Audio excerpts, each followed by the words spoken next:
এই সময় কেমন বোঝে। হ্যাঁ তুই মোচা খেতে বসে গেছিস। ঠিক আছে না, জামাইয়ের আত্মসম্মান বলে কিছু নেই।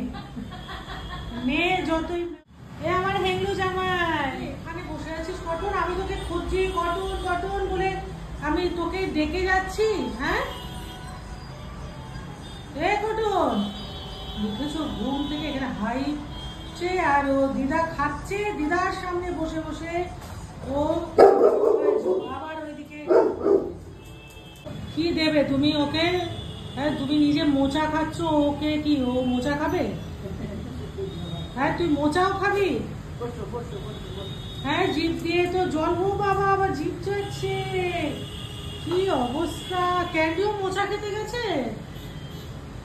এত মানে বৃষ্টি পড়ে ঠান্ডা ওয়েদার করে দিয়েছে যে দিদা একেবারে কম্বল দিয়ে বসে গেছে এখানে গায়ে দিয়ে। ক্যান্ডিও বসে পড়েছে মোচার ঘন্ট খেতে। হে ভগবান, ইস কটনের লাল ঝোল পড়ে যাচ্ছে।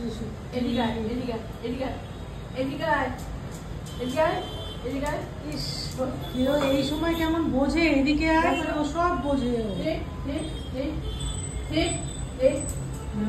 সেট শুনেছে কথা, আরেকজন ওইদিকে উকি মারছে। ইস কটন তুই এত লোভী। হ্যাঁ তুই মোচা খেতে বসে গেছিস।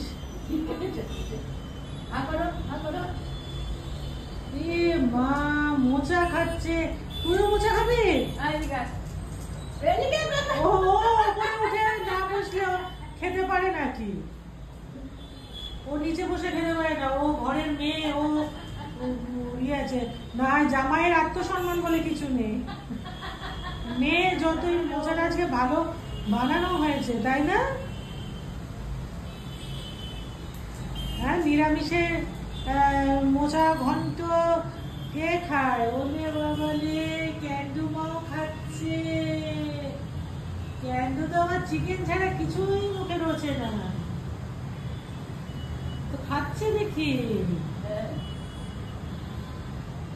এ হেংলু, এ আমার হেংলু জামাই, ও সর্বভোগ, ওর অত লাগে না যে মোচাতে চিংড়ি মাছই দিতে হবে। ওর ওইসব লাগে না, ও মনে মনে বলছে আমি চিংড়ি মাছ ছাড়াই খাই মোচা। তাই না রে কটন?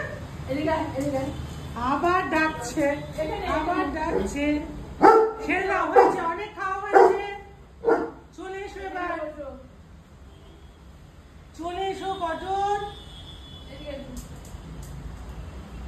বাবা জিভ দিয়ে চেটে মুটে খাচ্ছে। ক্যান্ডু তোমার ভালো লাগলো? ব্যাস চলে এসো বাবা, ওকে থাকতে দাও, তুমি চলে এসো। ক্যান্ডি আর দেবে না, মা আর দেবে না, ওই একটু একটু করতে করতে খাওয়া হয়ে যাচ্ছে, আর দেবে না কিন্তু। ব্যাস হয়ে গেছে কঠোর, আর নয়, কোনো কিছুই বাদরা দিয়ে না তুমি।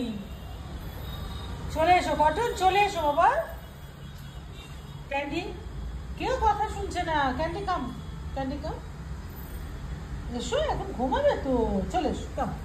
ক্যান্ডি আমার সোনা, বলে বাবা কেউ আসছে না, কেউ আসছে না, কেউ কথা শুনছে না আমার। আমাদের এখনো বৃষ্টি পড়েই চলেছে, পড়েই চলেছে।